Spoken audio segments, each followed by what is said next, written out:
தொடர்மொழி பணியாளராக ஒர்க் பண்றோம் சார். நாங்க 120 டீச்சர் கூட ஒர்க் பண்றோம். எங்களுக்கு டெம்பரரி போஸ்ட்ல வி அருள்குமார் என்பவர் வந்து 2019 செல்லு வேலை செய்யறதுக்கோசம் வந்து ஜாயின் பண்ணாங்க. கோஆர்டினேட்டரா வந்தாரு சார். வந்து ஒரு 6 மாசம் நல்லா தான் வேலை செஞ்சாரு. உடனே எங்களை லேடிஸ் டிபார்ட்மெண்ட்னு வச்சுட்டு எங்கள்கிட்ட எல்ஐசி பிடிச்சாரு.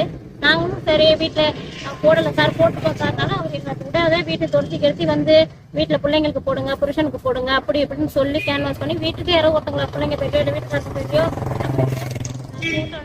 திருப்பி இவங்களை வச்சு ஏதாவது இது பண்ணிக்கலாம் ஐடியா பண்ணாரா என்னன்னு தெரியல. எங்களுக்கு 2022 NH1 ஒரு சிறு சேமிப்பு திட்டத்துல சேர்த்து அதுல வந்து தீபாவளி ஃபண்ட் 1000 ரூபாய் ஒரு வருஷம் கட்டினீங்கன்னா 12,500 ரூபாய் போல வருது. உங்களுக்கு 3 கிராம் காயின் 10 கிராம் வெள்ளி காயின் ஸ்வீட்டு காரெல்லாம் தருவோமா அப்படின்னு நாங்களாம் சரி வீட்டுல 12 தான் நாங்க சம்பளம் வாங்குறது, ஏதோ எவ்வளவு வாங்கினாலுமே கடை வட்டி போகுது, நம்ம ஒரு 1000 ரூபாய் சேமிச்சு வச்சா ஒரு 3 கிராம் காயின் கிடைக்குதுன்னு சொல்லிட்டு வச்சு நாங்க சீட்டு கட்டணும் சார்.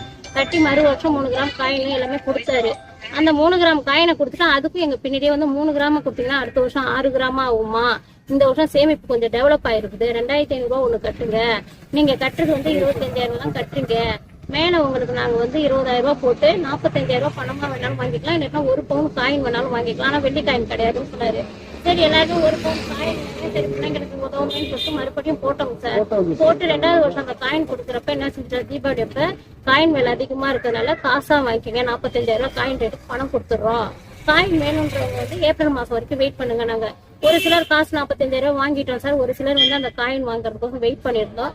அந்த காயின் வாங்குற வெயிட் பண்ணவங்க யாருமே இது வரைக்கும் அவருக்கு காசே வாங்கலைங்க சார். நாங்க அந்த 1 பவுன் காசு அந்த 45,000 ரூபாயுமே வந்து மறு வருஷம் ஒரு ஸ்கீம் சேர்த்து 25,000 ரூபாய் கட்டினீங்கன்னா 5 வருஷத்துல 4,76,000 ரூபாய் காசு வருமா, போடுங்க பொம்பளை பிள்ளைங்க வச்சிருக்கீங்க போடுங்கன்னா அதையும் எங்களை கேன்வாஸ் பண்ணி அதையும் சேர்த்தாருங்க சார். அதையும் நாங்க 25,000 ரூபாய் கொடுத்துட்டோம். அவங்க அக்காவும் அவங்க ஒய்ஃபும் அப்ப நாங்க வீட்டுக்கு போறப்ப வாங்கம்மா உட்காருங்க தண்ணி குடிங்க அப்படின்னு சொல்லிட்டு நிறைய சீட் எல்லாம் ஃபில் பண்ணி கேன்வாஸ் பண்ணாங்க. இப்ப போய் கேக்குறப்ப நீங்க எல்லாம் யாரு, ஏன் எங்க வீட்டுக்கு வரீங்க அப்படின்னு எங்களை ரொம்ப பேசுறாங்க சார். இதனால நாங்க வந்து எங்க குடும்பத்துல எல்லாம் எங்க ஹஸ்பண்ட் பிள்ளைங்கள்ட்ட எல்லாம் நாங்க ரொம்ப பிரச்சனைக்கு ஆளாயிருக்கோம். நான் 10 பேரை சேர்த்துட்டா அந்த 10 பேரும் நான் ஒன்றை தான் கொடுத்தேன்னு என்கிட்ட வந்து பிரச்சனை பண்றாங்க.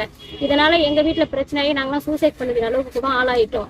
இப்ப கூட ஒருத்தவங்க வந்து என்கிட்ட பிரச்சனை பண்ணதுனால தான் நீ வந்து போலீஸ்ல கம்ப்ளைண்ட் கொடுன்னு சொல்லி அவங்க அழைச்சிட்டு வந்தா இப்ப நான் போலீஸ்லயே கம்ப்ளைண்ட் கொடுத்தேன். நாங்க இருக்கேன் சரி எப்படியும் வாங்கிடலாம்னு ஒரு தேர்தல் இருக்கும். ஆனா அவர் கேட்கறப்பலாம் நான் நீங்க இந்த கையில கொடுத்தீங்க நான் அந்த கையில போய் செல்வநாயகத்துல கொடுத்தேன், அவரு கொடுத்தாதாமான்றாரு. நாங்க செல்வநாயகனா யாருன்னு இது வரைக்கும் நாங்க பாத்துக்கிட்டேன், இவரை நம்பிதான் நாங்க கொடுத்தோம் சார். இது எங்க ஆபீஸ்ல வேலை செய்யறதுனால சரி நம்பி செஞ்சோம். இதுக்கு இடையில கிறிஸ்டோ கரன்சின்னு ஒண்ணு சேர்த்தா அதுலயும் நாங்க 5,000 ரூபாய் 20,000 ரூபாய் 10,000 டீச்சருங்க எல்லாருமே கட்டிருக்கோங்க சார். ஒரு சில டீச்சருங்க யாரும் இன்னைக்கு வர முடியல. ஏன்னா நாங்க 100 பேருக்கு மேல பட்டு பாத்துக்கிட்டோம் சார். அந்த 100 பேரும் 10 பேர் சேர்த்து விட்டுருக்கோம்.